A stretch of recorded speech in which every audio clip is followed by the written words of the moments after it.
What's up? Happy Tuesday.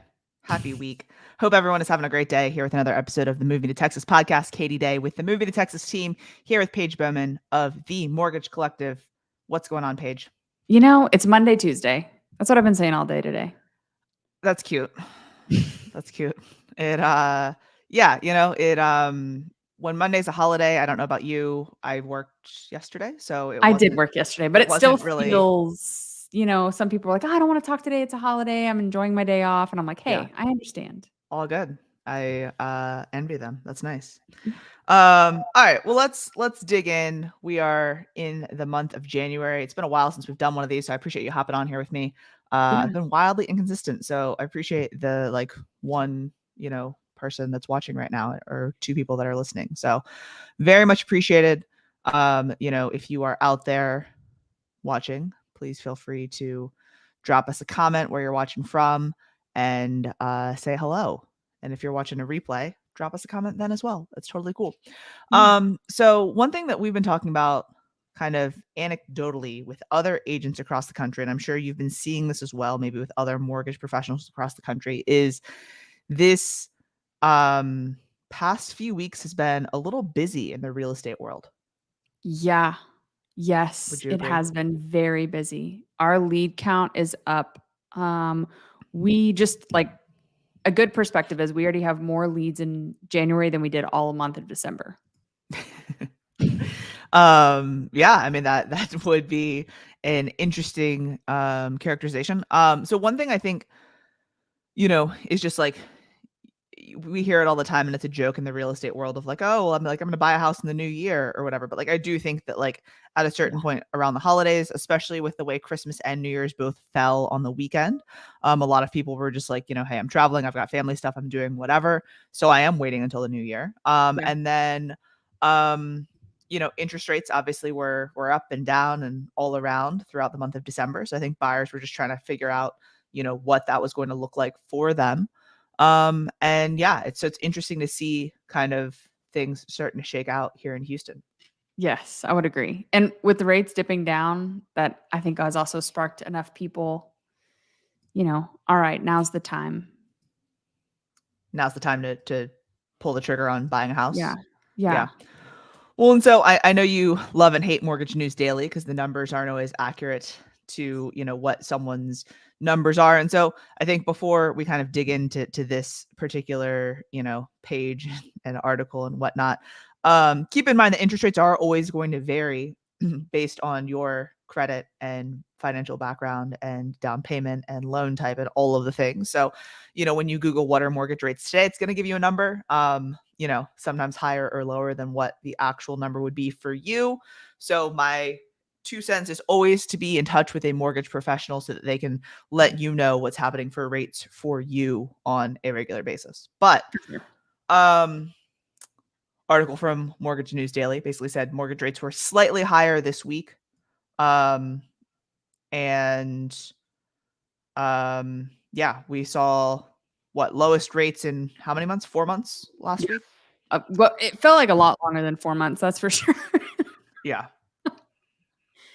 But yeah, actually rates today were the same as they were on Friday for most of our clients, which the rate at the top for that 30-year, I just locked somebody in with, again, 740 credit score, putting 15% down, all of the good things. I locked them in today at 6.125. So it's not too far off, but keep in mind, they're in the best rate bracket. They're getting the best of the best. So, but not too far off. Yeah, that sounds nice. Yeah. But yeah, I mean, and this entire article, you see this, all that to say, the rate that you see or hear isn't always as simple as it seems, right? Yes, for sure. So yeah, I mean, that's I'm liking seeing 5s and 6s on these charts. Because for a while it was just yep, it's going to be 7, it's going to be more. So liking that there. What else do you have on mortgage interest rates? Interest rates, yeah, for sure. So I definitely think that I've actually talked to a couple of people today about refinancing from their rate that they locked in 6 months ago. Now it's not the time to, if your rate's 6.99 or whatever, do not refinance just yet. Wait, the rates will continue to go down. And just know that rates are going to continue to ebb and flow as we, just continue to get more economic data. I think Thursday we're getting the the producer price index, which will just give us some more information. I would guess that rates will probably trend down again on Friday. So just know that like as we're heading into the spring market, rates are going to start trending down. And I think with that, we'll have a lot more sellers sell and a lot more buyers buy. Yeah. Better than just having sellers sell and no one buying those homes. But yeah, I mean, I think that is definitely interesting, right? If rates are down, that's definitely going to put a lot more buyers in the market. That's definitely going to give sellers some purchasing power. But I talked to a client last night that, we were joking around when they're like, well, what are rates these days? And I told them, I was like, hey, it's going to be, anywhere between 5 and 7% for an investment property. And they're like, that's not what we were expecting to hear. And I was like, yeah, like y'all bought, back in, I think 2019 ish. 2019 is when they bought, 2019, 2020. I was like, what's your rate? They're like 2.5%. Yeah. So 2020. I was like, never leave your home. Like never leave it. Keep it forever. And for something like that, I was like, yeah, I mean, obviously this is an investment property and not a primary residence, but like, yeah. I didn't really have great advice for them on that front. I was like, yeah, that's, you're not going to get a 3% interest rate on an investment property today. So no, not at all. So yeah, I mean, I think that's something, I feel like people think that like realtors and lenders are just like, we're constantly like, you should buy. But it's not always the right time to buy. It doesn't always necessarily make sense financially, especially for investment properties. What we talk about a lot is like cash flow, right? Will it cash flow with 7% interest rates? It may not. Yeah. With 7% interest rate and less than 30% down, it probably is not going to cash flow. So are you here to just park some money and have appreciation because you want this to be worth more in 5 to 10 years? So for sure. Things to think about if you're thinking about investing. I know a lot of out-of-state people from, New York, Florida, California, and all over want to invest in Texas, but it's not, just ripe with pickings, but there are some opportunities to invest. So I'm not telling you not to call, but just have a healthy understanding of what's happening in the market would be for sure. And I would also say that I think with interest rates going down, we're going to start. I don't want to use the term buyer's market because I know that we're not necessarily in a buyer's market per se whenever you look at the data. But I would say that a lot more people are getting closing cost. And I would say that once rates dip down into the 5s, I would bet that a lot of that's going to dissipate and go away. What are your takes? What's your take on that? So I think by the numbers, we are still in a seller's market, right? Like the inventory, the amount of inventory, the months of inventory, and things like that. I think that there is opportunity for buyers in this market that we have not seen if you can afford to purchase a home, right? And so, what we saw as last year, 2022 went on, we saw that there were a lot of people that had gotten quoted, a 3 to 4% interest rate. And then when rates jumped up and were 5, 6, 7%, they were like, oh, holy moly, I can no longer afford this property, or my purchasing power has diminished so significantly that it doesn't make sense for me to buy. Because, when I was in a $500,000 home, now a 3 and change or 400 looks like trash, right? Yeah. And so we saw a lot of that. Now, if someone was quoted a 7% interest rate and they were okay-ish with that payment, if it goes down to 6 or 5, like, no, it's not a buyer's market, but you're like, oh shit, like now I have more purchasing power. Plus, if there is opportunity, because in what we're seeing is like some properties have multiple offers, and then some it's like they're sitting on the market, right? So it really just depends on like the sub-market. It really depends on the neighborhood, the price point. And not all of them are the same, right? Like it's not like a $300,000 house in, in Midtown or East Downtown is going to fly off the shelves like one would in, Spring or Katy or something like that. So, I don't think a buyer's market is coming, but I think that no, not at all. No, I think that there's definitely opportunity for buyers in the market today. I think with interest rate dips, there's definitely going to be more opportunity because you're going to have more purchasing power or just a lower monthly payment, because who doesn't want a lower monthly payment? Me. And then I want a lower monthly payment. Yeah. Who doesn't? You do. You do want one. And then, I think that as more sellers see that properties are actually moving, right, and in a more kind of normal-ish time frame, like more people will list their homes. So I think that there's just a lot that could happen. And there's a lot of people that were waiting for the spring market anyways. Like that's just how it is. Waiting until after the holidays to get their home listed after the first of the year. All right. So I've got a couple articles to talk about in here, one of which is talking about cost of living. So this one, living in Texas is less expensive than the national average. Here's how Houston stacks up. And so basically, Texas's cost of living is 1.5% lower than the national average.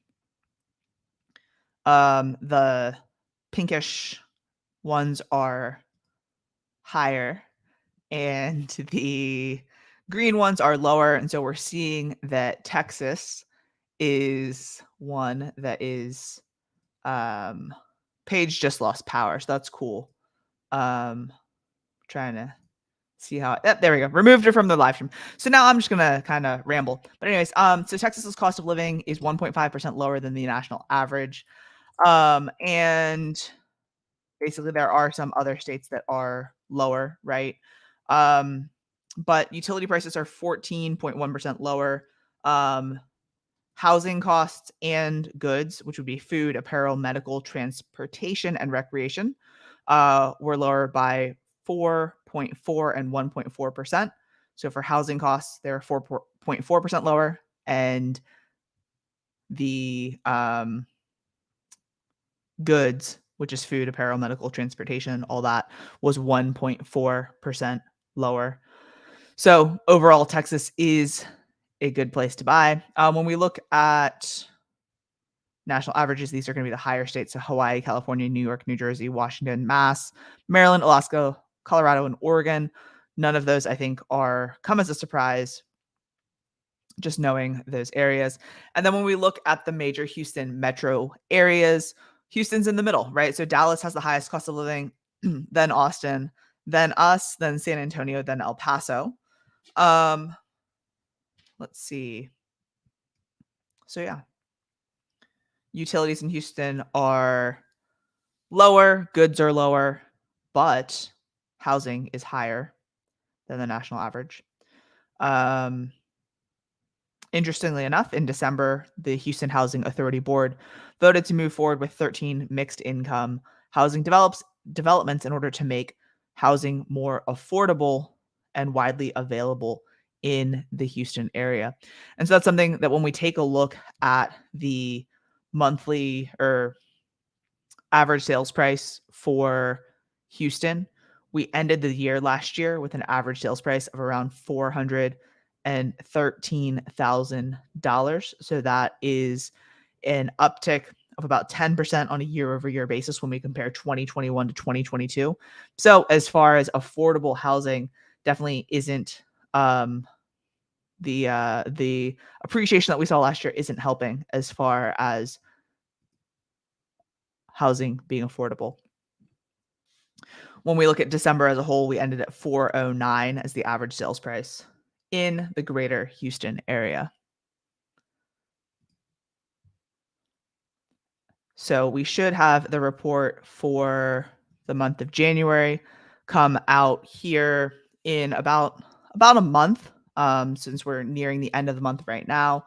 But when we look at December, basically December ended pretty slow as compared to December 2021. We had about 34% less properties sell in December. The total dollar volume was down as well. Active listings were up by 55%. So as we moved into this year, it's been interesting to see not a ton of listings are coming on the market immediately, but properties are selling and properties are going under contract. So it's interesting to see that happen. Paige, what's up? Hi, I'm back. Welcome back. Thanks. It's lost power for a second. It's kind of difficult sometimes to like have a conversation with yourself. So I was just kind of sitting here. I was just kind of sitting here going over the numbers and things like that as far as for December's market. And basically where we ended up in December, for the month of December specifically, it was about 34% less sales and dollar volume. And then it was about 55% more listings on the market. Yeah. But what I was saying is like, it's been surprising this month, like inventory has stayed pretty steady, Yeah. right? Where we were seeing in November and December, like it ticking up, ticking up. Inventory stayed pretty steady. So I think we'll start to see an influx of, listings and of properties coming on the market. But with interest rates ticking down a little bit, with buyers out in the market, it'll be interesting to see kind of how that shakes out. Yeah, I definitely think so. I just from the sheer amount of people that we've had apply, literally this weekend, I think we had like 15 or 16 people apply, which is a little high for a typical weekend. And so everybody was like, hey, we're ready to go because we know that, everybody else is going to be ready to go. We want to buy in March. So let's, hit the ground running. So I think a lot of sellers are going to start listing soon. So I'll be interested to see what that looks like in February and March. Yeah. Are you seeing a lot of people that are inquiring, like people that need to sell and also buy, or just straight buyers? Or yeah, we're seeing a lot of people that need to sell and buy, and they've literally said, we've just been waiting for rates to go down. Now that they're down, it makes sense for us to go ahead and pull the trigger. We've gained a lot of equity over the last couple of years, so it makes a lot of sense. Yeah. No, I mean, and that's, I think, something that, having a lot of equity in your property, if you're a homeowner, that purchased 2020 or 2019 or earlier, chances are you have a decent amount of equity in your property. So that gives you options, right? I mean, whether that's putting down a large down payment, whether that's, potentially paying a couple points to bring that interest rate down even more. There's definitely options out there to ensure that you're, locking in at a monthly payment that you're comfortable with. Yeah, definitely also consider paying off debt to get your overall monthly debt lower.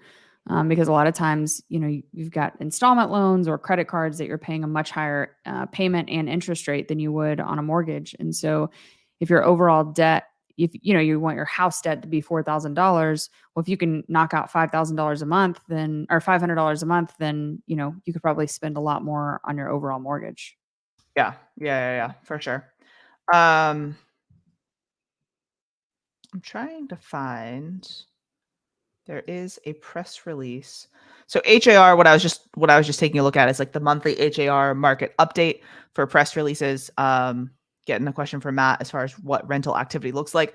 The weird thing about Texas, and not Texas, is Houston. The weird thing about Houston, that people from out of state always are like, they think that I'm full of it, is our rental market's weird because it's so not necessarily neighborhood specific, but like area specific. And like, so where in a lot of places you're like, oh, in the east side of town, rentals for a 1 bedroom's $1,000 and 2 bedrooms is $2,000 and 3 bedrooms are $2,500. And like, that's just like common. Here it's like, well, that's a townhome and that's a condo and that's a this.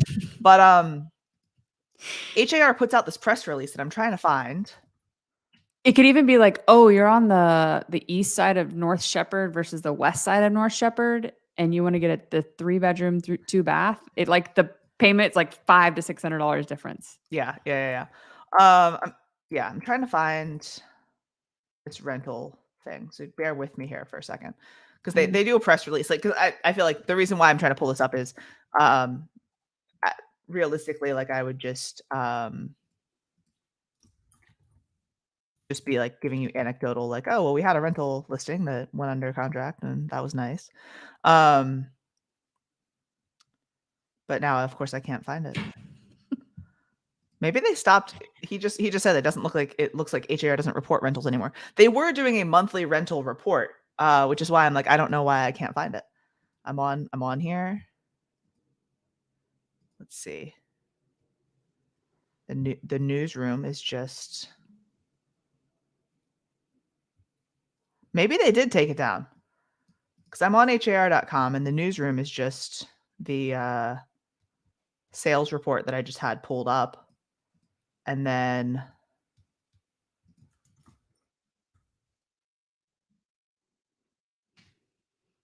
so Matt, the HAR rental report will be released on Wednesday, January 18th. A day early. Day early. So I wonder if I can search for November's rental update, home update here. Let me try that out. But yeah, it's like I knew that they had it somewhere, but we were just a day early. We're ahead of the curve. We're trendsetters, if you will. Update. Thanks, Matt. Yeah, I'm not even finding it. Here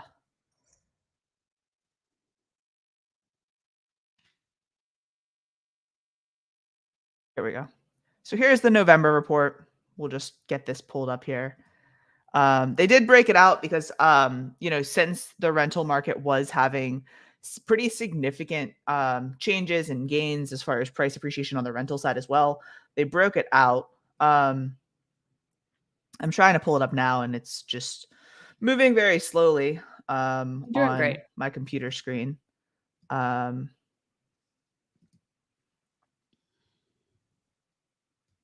Yeah, but this is for August. I'm trying to pull November. Let's see. Anyways, Matt, shoot me a DM on Instagram or shoot. Oh, here we go. Rentals for November. No, this isn't it either. All right, shoot me a message. We get these in our emails. I will send you the report to take a look at, and we can go from there. All right. So I feel like we always share awesome things about Houston and awesome things about Texas.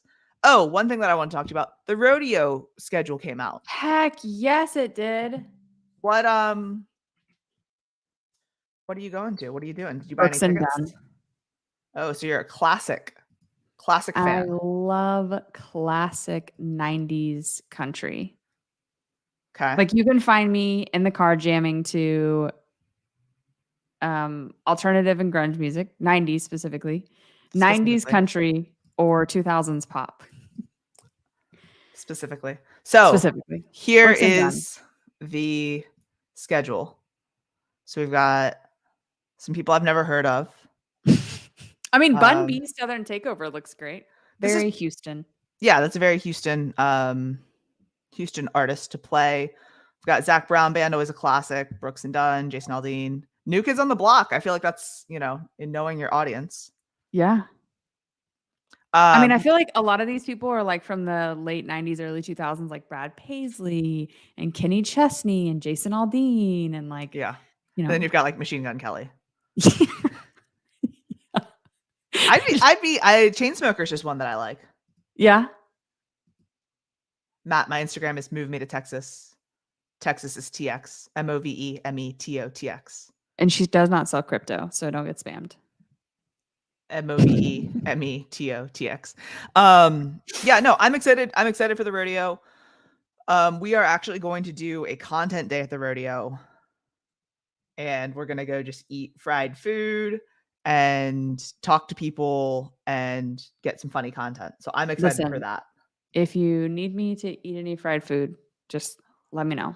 I'll let you know when it is. Okay. And so for people that aren't familiar with the rodeo, like obviously there's all of these great concerts and that's what you're going to see on an evening or afternoon. Right. But one thing that I wasn't aware of is there is an actual rodeo as well. Paige, are you frozen? No, you're not. Okay. I thought you were just I'm not frozen. Sorry.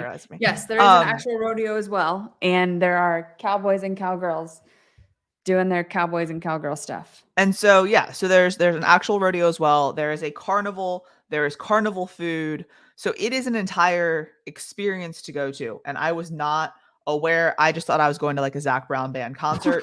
And then there was all kinds of rodeo activity. It is the largest rodeo in the world. So take that, Alberta, Canada, and San Antonio and all these other cities that say they have great rodeos. San Antonio's rodeo is pretty good, but it's nowhere near Houston. Like you literally can go just for the carnival alone and to eat fried food as like an evening thing. Sandra Paul, who are you going to go see, Sandra Paul? Andy is excited for us to go eat a bunch of fried food. Yeah. And I'm sure he's going to get very terrible content of me eating like corn dogs and cotton candy and stuff. So can't wait for that. Chris Stapleton's one that I would probably go to. Yeah. I feel like Chris Stapleton's like I feel like he's like classic, but new. But here's the thing though. That's during Houston ISD spring break is this week. Oh, I'm going to go and pass on that. It's just always a lot more chaotic then. Yeah. So you got to go on like a middle of the week, not on spring break. All right. So one of the things we always talk about is how great Houston is. And obviously I love it here. I have been here for, over 10 years. You've been here like your entire life, except for school and stuff. And so, I love it here. But what I want to talk about is something that people probably don't want to talk about. And that is traffic. And so Houston was the only Texas city in the top 10 nationwide for worst traffic congestion. But we fell from number 8 to number 9. So I felt like that was a positive. I'm sure that if they only knew that 610 or 59 or something at the Galleria was completely shut down, we'd be like number 2. So, well, no, you want to be lower on the list. No, I know we would go up because like, have you been to the Galleria area? No, I don't go to the Galleria. I'm not a psychopath. Okay, well, don't for like ever. The only time I do is when I go over to where you live. Anyways, all right. So the average Houston driver lost 74 hours during peak commute times this past year in 2022. That's up 27.6%, but still below pre-COVID levels. The average cost for a driver's lost time was about $1,200. And the cost for the entire city was $3.7 billion. How crazy is that? That when you like think about what your per hour cost is, that you're losing that much money. For sure. I mean, kind of crazy. I only commute like 8 minutes to work, and it's still crazy because it can be like 8 minutes or it can be like 35 minutes depending on traffic. Well, and so what do you tell people? Because obviously we do a little bit more of the where do you want to live, but I know y'all talk to people about where they want to live as well. Yeah. What do you tell people about the traffic and when they're like, oh, I want to live in, Katy, but my job is downtown? Do you warn them about the commute? If they're not from here, yes. If they are from here, I'm like, man, Darwin, you should know how bad traffic is if you're from Houston. But if they're not from here, I have somebody that I talked to earlier today, they're from California and jobs in town and they want to live in Cypress or Sugar Land. And I'm like, okay, so I just want to make sure that you're aware that you're going to be commuting at least an hour each way if you go to Sugar Land. And they're like, whoa, don't want to do that. Could you point me in the right direction? And I'm like, yes, and talk to your realtor. So yeah. But honestly, we lost 74 hours during peak commute times, but the typical driver lost 51 hours in congestion, right? Yeah. Which is 50% below pre-pandemic levels. Let's see. Obviously, the gas contributes to costs. For sure. And I'm just curious to know, of anybody watching, are you guys still working from home or are you doing a 50-50 split? Are you 100% back in the office? Yeah. Well, that's what this next line is well, tell our commuters and those working from home save on commuting costs. Yeah. Obviously, higher prices impact cost of goods and services, leisure, running errands, blah, blah, blah, blah, blah. I'm surprised. So Chicago, Boston, New York, Philly, Miami, LA, San Francisco, DC, Atlanta, none of those surprise me. I am surprised though that, we were number 9, right, between DC and Atlanta. Yeah. I'm very surprised that Austin came in at 18. Wow.